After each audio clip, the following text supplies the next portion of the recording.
오늘도 이 시간 주님의 전에 나와 하나님 앞에 예배한 여러분들에게 하나님의 놀라운 은혜와 또 복이 있기를 주님의 이름으로 간절히 축원합니다. 오늘의 말씀에 보면 예수님께서 이제 본인이 하나님께서 명령하신 모든 것을 다 마치고 하나님께 다시 돌아갈 것을 아시고 오늘 저녁 먹는 때에 그가 그들의 모든 제자들과 자기 백성들을 사랑하는 마음으로 이렇게 발을 씻겨 주십니다. 그래서 발을 세족식이라고 하죠. 발을 씻기는 가운데 이제 제자들의 발을 씻기고 수건으로 닦아줍니다. 그런데 베드로에 가까이 왔어요. 베드로에게 이르자 이제 베드로가 이야기하는 거죠. 아, 예수님 어떻게 내 발을 예수님께서 씻으십니까? 그렇게 얘기하니까 예수님께서 말씀하시기를 내가 지금 하는 것을 내가 지금은 알지 못하지만 내가 이후에는 나중에는 알 것이다라고 이야기하죠. 근데 이제 베드로는 예수님께 간곡히 또 이야기합니다. 아, 예수님 절대 제 발을 씻을 수 없습니다라고 이제 사양을 하는 거죠. 그러니까 예수님께서 내가 너의 발을 씻겨주지 않으면 너와 내가 상관이 없다라고 이야기해요. 뭐냐면 너와 나의 관계가 아무것도 아니라는 거죠. 그러니까 이제 그 말을 들은 베드로가 깜짝 놀라면서 예수님한테 얘기하는 거예요. 그래요? 그러면 예수님 내 발뿐 아니라 내 손과 내 머리도 다 씻어주십시오라고 이야기를 하는 거죠. 그런데 예수님께서 말씀하시기를 이제 너희는 몸은 깨끗이 씻었으니까 이제 씻을 것은 발밖에 없다. 그래서 발을 씻겨주는 거죠. 너희가 다 깨끗하지만 다는 아니다고 이야기해요. 왜냐하면 그 중에 예수님을 팔 자가 있다는 거예요. 예수님을 아시고 그래서 너희가 다 깨끗하다 하지만 다 깨끗하지는 못하다라고 오늘 말씀을 한 본문입니다. 오늘 이 말씀을 통해서 예수님께서 이렇게 사랑하는 마음, 예수님께서 제자들을 사랑하시고 자기의 모든 사람들을 사랑하시는 그 마음으로 섬기는 것처럼 우리의 삶, 우리도 예수님을 닮아서 세상에 나아가서 예수님의 사랑을 전하되 어떻게 전해야 되느냐? 오늘 말씀 1절에 보면 예수님께 뭐라고 했냐면 세상의 사람들을 사랑하되 자기 백성들을 사랑하되 끝까지 사랑했다고 말씀하고 있습니다. 끝까지 사랑했다는 거예요. 그러니까 우리도 예수 그리스도를 닮아서 그 사랑을 받은 우리는 세상에 나가서 복음을 증거하며 사랑을 전하되 그 사랑을 끝까지 포기하지 아니하고 전하자란 이러한 말씀으로 은혜를 나누고자 합니다. 오늘 1절의 말씀에 보면 유월절 전에 예수께서 자기가 세상을 떠나 아버지께로 돌아가실 때가 이른 줄을 아셨다고 이야기하고 있습니다. 예수님은 이제 때가 됐구나. 내가 이 모든 일을 마치고 이제 아버지께로 돌아갈 때가 됐다는 거예요. 예수님께서 여러분 이 땅에 영원히 사는 것이 아닙니다. 예수님께서는 돌아가야 할 것이 있어요. 하나님께로 왔기 때문에 하나님께서 명하신 모든 것을 마치고 다시 돌아가야 된다는 것이죠. 예수님은 하나님 보좌 우편에 계십니다. 그런데 거기서 예수님께서 이 땅에 특별히 오신 이유는 하나님 명령이 무엇입니까? 모든 사람의 죄를 내가 가지고 십자가의 죽음으로 그들을 구원하라. 그것을 지키기 위해서 이 땅에 오셨다는 거죠. 그래서 예수님께서는 이 세상의 모든 사람들의 대속물이 되어진 거예요.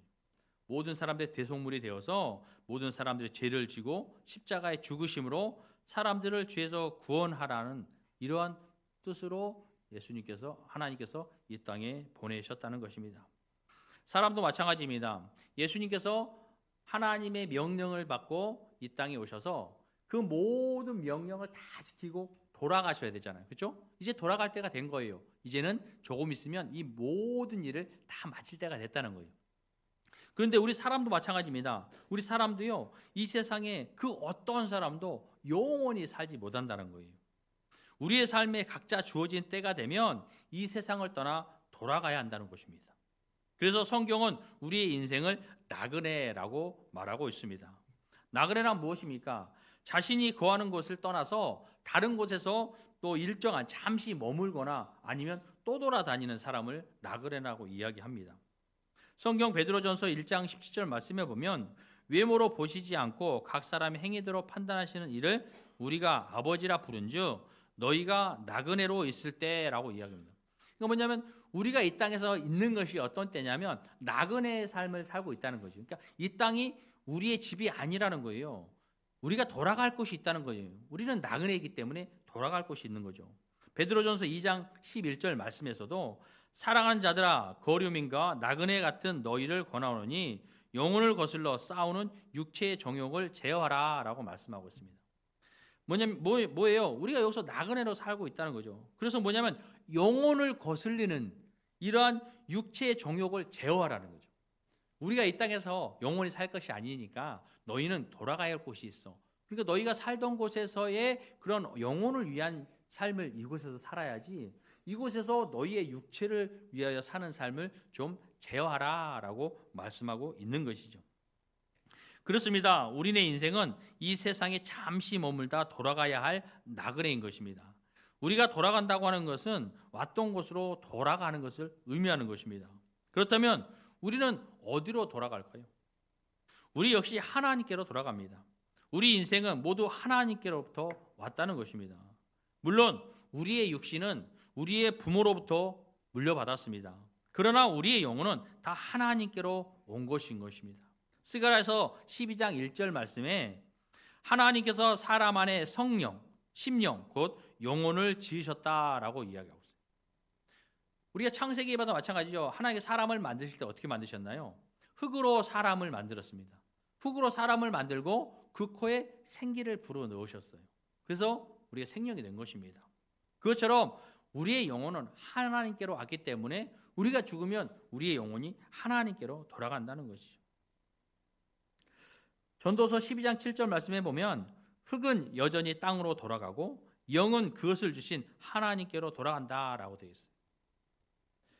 우리는 모두 장차 언젠가는 세상을 떠나 하나님께로 돌아가는 존재라는 것입니다. 우리는 바로 그곳에서 영원한 삶을 살게 되는 것이죠. 여기서의 삶이 영원한 것이 아니라 우리는 하나님 앞에 가서 그곳에서 영원히 산다는 거죠. 시편 90편 10절을 말씀해 보면 우리 인생이 얼마나 짧은지를 이야기하고 있습니다. 우리의 연수가 70이요 강건하면 80이라도 그 연수의 자랑은 수고와 슬픔뿐이요 신속히 가니 우리가 날아가나이다 라고 이야기하고 있어요. 여러분 이것은 무엇을 이야기합니까? 여러분 70세나 80년 이것이 길다면 길고 짧으면 짧다는 거예요. 그렇죠? 오늘 말씀해 보니까 이 기간이 얼마나 짧다고 생각하냐면 신속히 간다는 거예요. 여기 계시는 분들 중에 연세가 많이 드신 분들에게 한번 여러분 물어보세요. 지금까지 사시면서 7, 80년 사신 분들 세월이 어떤가요? 그러면 세월이 너무 빨라요. 화살같이 가요. 이렇게 이야기를 해요. 그렇죠? 왜 그러냐? 연세가 드시다 보니까 그렇게 하루하루 날짜가 시간이 빨리 가는 거예요. 그러니까 우리가 보통 사람들이 뭐라고 합니까? 이 사람의 시간을 속도, 나이에 맞게 세월을 나이에 맞게 이야기를 해요. 그래서 50살은 50km 속도로 가고 70 먹으신 분들은 70km로 가고 80 먹으신 분들은 80km로 가고 가면 갈수록 빠르다는 거예요. 세월이 그렇게 빨리 간다는 거예요. 그러니까 7, 80년이 우리가 생각할 때는 엄청 긴 것 같지만 그렇지 않다는 것이죠. 여러분 우리가 영원에 비하여 이 7, 80년은 얼마나 작겠습니까? 영원히 사는 것에 영원에 비하면 이 7, 80은요 눈에 보이지도 않을 정도의 짧은 것이죠. 그럼에도 불구하고 많은 사람들이 세상의 삶과 거기에 속한 것들에 집착을 하고 있습니다. 왜 그럴까요? 그들은 자신이 언젠가는 돌아가야 할 존재라는 것, 또 이 땅에서 삶이 지극히 짧다는 것을 잃어버리고 살아가기 때문인 것입니다. 이 땅에 살면서 잊어버리는 거 왜요? 이 땅에 너무 좋은 것들이 많잖아요. 우리 모든 유혹하는 게 너무 많습니다. 그러니까 우리가 돌아가야 할 사람이라는 거. 우리가 언젠가는 다시 돌아가야 하는데, 그리고 이 땅은 정말로 우리가 잠깐 사는 나그네와 같은 짧은 인생인데, 그러면 내가 돌아갈 것을 준비해야 돼요. 언젠간 돌아갈 거니까 돌아갈 것을 준비하는데 그것을 잃어버리고 그냥 이 땅에 안주해서 좋은 곳으로 내 유익을 위하여 또 살아가는 것이죠. 그렇게 살고 있다는 것입니다. 마치 이 땅에서 영원히 살 것처럼 생각하기 때문에 그렇다는 것입니다. 여기에 사람의 어리석음이 있습니다. 여러분, 우리는 잠시 이 세상에 살다가 우리에게 정해진 때가 되면 모든 것을 다 놔두고 돌아가야 되는 것입니다. 왔던 곳으로 돌아가야 합니다. 그러므로 우리는 이 세상의 삶, 삶과 거기에 속한 것들에 집착하지 말아야 된다는 것입니다. 골로새서 3장 2절 말씀에 위의 것을 생각하고 땅의 것을 생각하지 말라라고 이야기하고 있습니다. 이것은 인생은 결국 돌아가야 할 존재라는 것을 깨달았기에 바울 사도가 우리에게 주는 교훈입니다. 왜냐하면 그가 깨닫지 못할 때는 이 땅의 것이 너무 좋았어요. 오히려 이 땅에 영원히 살 것 같았어요. 그러나 깨닫고 보니까 위의 것을 생각해야 된다는 거예요. 우리가 돌아가야 할 것을 생각해야지 이 땅의 것을 생각하지 말아야 된다는 것이죠. 우리가 위의 것을 생각하고 땅의 것을 생각하지 말아야 할 이유가 있습니다. 그것은 뭐냐면 이 세상에 있는 동안 무엇을 추구하며 살았느냐에 따라서 우리가 돌아갈 곳에서의 영원한 삶, 그 삶의 모습이 주어진다는 거예요. 즉 위의 것을 추구한 사람은 천국에서 영원히 복된 삶을 사는 반면 땅의 것을 추구한 사람은 지옥에서 영원히 고통을 당하는 삶을 살게 된다는 것입니다. 그러므로 내가 이 땅에 살면서 무엇을 추구하며 살아야 하는지 우리는 깨달아야 된다는 것입니다. 잠시 잠깐 사는 이 세상에 마음을 두고 안주하는 어리석음을 범하지 말고 항시 돌아갈 곳을 염두에 두고 주님처럼 늘 위의 것을 생각하는 삶을 사시길 바랍니다. 우리가 다시 1절의 말씀에 보면 이제 예수님께서 돌아갈 것에 대해서 생각하시면서 그의 사랑을 이 땅에 전하십니다. 1절에 뭐라고 되어 있습니까? 예수님께서 세상에 있는 자기 사람들을 사랑하시되 끝까지 사랑하시니라 라고 되어 있어요.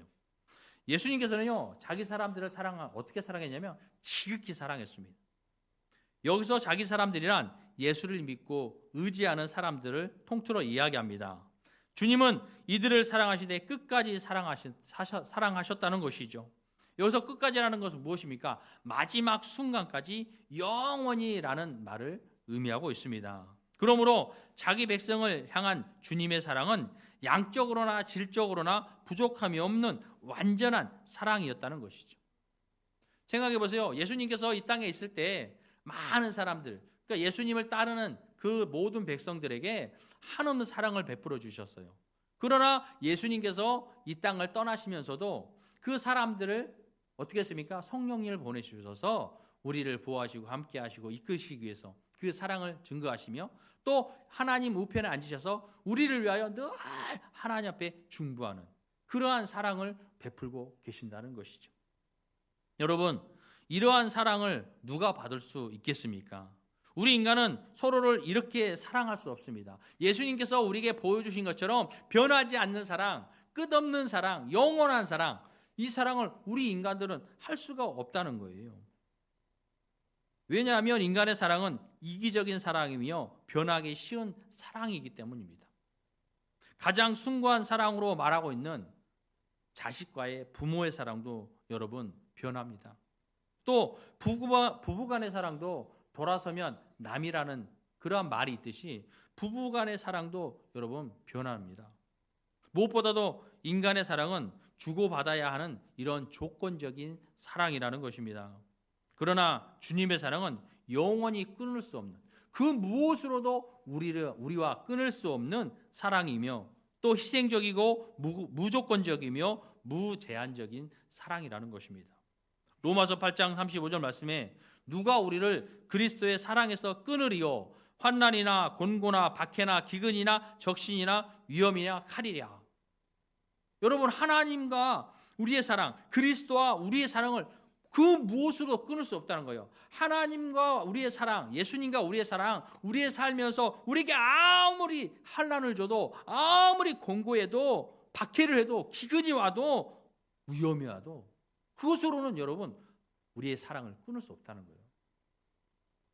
주님은 이러한 사랑을 자기들의 사랑하는 사람들에게 자기 사람들에게 베푸셨다는 것입니다. 오늘도 마찬가지죠. 예수님께서는 그 밥을 저녁을 먹는 상황 가운데 그 제자들에게 그의 사랑을 지금 베푸시는 것입니다. 그 사랑의 마음으로 제자들의 발을 씻기셨던 것입니다. 그리고 이 사랑이 더욱 확산되어 세상을 향해 대속의 십자가를 짊어지게 되셨던 것입니다.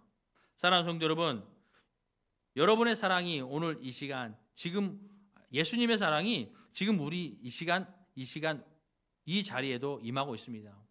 여러분, 우리는 너무 어린아이 같은 신앙이라 예수님의 사랑을 우리가 깨닫지 못할 때가 있어요. 그러나 지금도 예수님께서, 하나님께서 이 자리에 그 사랑을 여러분에게 베풀고 계신다는 것입니다.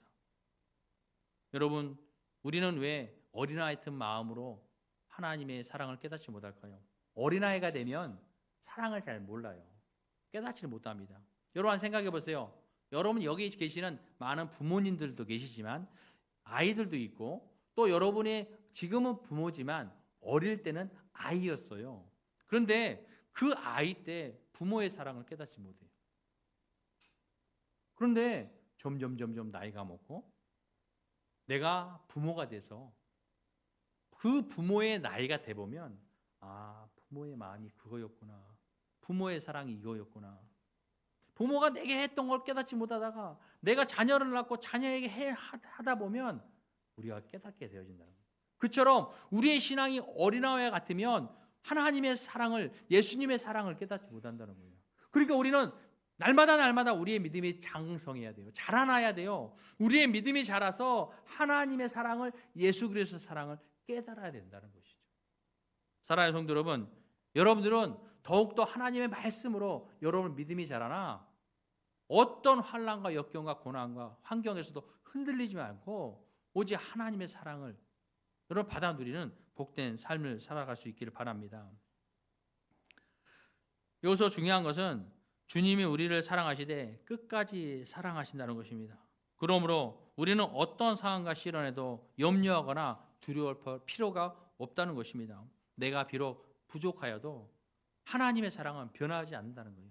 끝까지 사랑한다는 거예요. 내가 하나님 앞에 믿음으로 잘 섰다가 때로는 실수하고 때로는 넘어지고 때로는 유혹에 여러분 잘못된 길을 걷다가도 하나님께서는 우리를 사랑하셔서 우리가 하나님에 나와서 회개하고 나아가면 하나님은 모든 것을 용서하시고 우리를 사랑으로 안아주신다는 것입니다. 그러므로 우리는 여러분 염려하나 두려워할 필요 없어요. 어떤 사람들은 그래요. 내가 믿음의 삶을 살다가 조금 죄를 지면 내가 천국에 갈 수 있을까?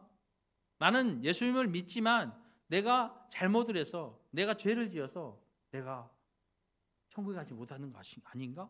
이런 두려움이 있어요. 떨림이 있어요. 그러나 그러지 않고 하나님께서는 우리를 사랑하셔서 깨닫게 하시고 회개하게 하시고 그러면 하나님께서 우리를 다시 사랑해 주신다는 것입니다. 그러니까 여러분 그런 것으로 두려우면 안 돼요.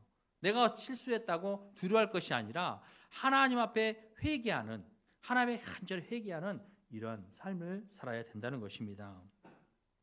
하나님께서는요 우리의 자기가 사랑하는 사람들의 잘못을 참아 보지 못합니다. 주님은 우리가 공경에 처할 때 즉시 개입하셔서 우리를 도와주신다는 거예요. 그러나 때로는 주님이 우리를 도와주지 않는 것처럼 느껴질 때가 있습니다. 예수님께서 하나님께서 우리를 보시고 여러분이 힘들고 어려운 상황에 있으면 즉시 여러분을 도와주시는 거죠. 그런데 때로는 내가 지금 이렇게 힘들고 어려움이 있는데 내가 진짜 죽을 질병에 처해 있는데 내가 너무나 힘들고 어려운 상황에 있는데 예수님 왜 안 도와주십니까? 하나님 왜 아무 소식이 없습니까? 이렇게 할 때가 있어요. 하나님 나를 떠나셨나? 없으신가? 이럴 때도 있을 것이요. 그러나 그것이 아니라는 거죠. 하나님께서는요 주님의 도우심의 방법이 다르다는 거예요. 뭐냐면 우리를 돕지 않는 것이 아니라 하나님께서 우리에게 아주 좋고 적절한 시기 가장 좋은 방법으로 우리를 도우신다는 거예요. 그러니까 뭐예요? 지금 내가 하나님께 간절히 기도한다고 해서 여러분 그때 응답해 주는 것이 아니라 지금 나에게 때가 돼서 가장 좋은 방법으로 가장 적절한 시기에 여러분 도와주신다는 것입니다. 여러분 늘 이야기하지만 어린아이가 여러분이 음식하는데 칼을 들고 음식하는데 그게 칼을 갖고 싶다고 엄마 나 칼 좀 줘봐. 조그만 애가 서너 살 먹은 아이들이 아니면 4-5살 먹은 아이가 여러분의 칼을 달라고 한다면 여러분 칼 주겠습니까? 절대 안 주죠. 그 아이는 나 그거 갖고 싶어요. 나 줘봐요. 내가 할 수 있어요. 이럴다 할지라도 여러분 이것이 위험하기 때문에 안 주는 거예요. 어리니까. 그런데 아이가 장성해서 이제 어느 정도 자라면 칼 주겠죠. 왜? 사용할 수 있으니까. 그것처럼 우리가 하나님의 간절히 떼쓰고 막 기도하고 뭐 한다고 해서 응답 안 하시는 것이 아니라 여러분의 때가 되면 하나님께서 응답해 주신다는 것입니다. 하나님은 우리를 사랑하시되 주님은 우리를 사랑하시되 끝까지 영원히 포기하지 않고 사랑하신다는 것입니다. 그러므로 여러분 늘 하나님 앞에 믿음으로 구하시기 바랍니다. 조금도 의심하지 말고 기도하시기 바랍니다. 여러분이 질병도 마찬가지예요. 여러분이 정말로 죽을 병에 걸렸다 할지라도 하나님을 믿고 간절히 기도해야 하는 것입니다. 조금도 의심하시면 안 돼요. 오직 하나님을 믿고 강하고 담대함으로 낙심하지 않고 절망하지 아니하고 여러분 하나님을 믿어야 돼요. 하나님 우리 사랑하셔서 우리를 도와주실 줄 믿습니다. 여러분 늘 그렇게 기도하는 삶을 살 수 있길 바랍니다. 하나님께서는 우리를 사랑하시되 끝까지 사랑하신 것처럼 무엇보다도 여러분도 세상께 나아가서 예수 그리스도 죄로 죽을 수밖에 없는 나를 끝까지 사랑하시고 구원하신 것처럼 여러분도 이제는 세상에 나아가서 예수님의 그 사랑을 여러분 마음밭에 새기고 이제 세상에 나가서 복음을 증거해야 돼요. 그 사람들을 사랑하되 그 영혼들을 사랑하되 포기하지 아니하고 끝까지 사랑하는 마음으로 복음을 증거해서 그들을 예수 그리스도 앞으로 인도할 수 있는 여러분의 삶이 되시기 바랍니다. 여러분이 그러한 사랑을 통해서 죽어가는 영혼들을 이끄는 구원의 통로의 역할을 감당하는 복된 삶이 될 수 있기를 바랍니다. 기도하겠습니다.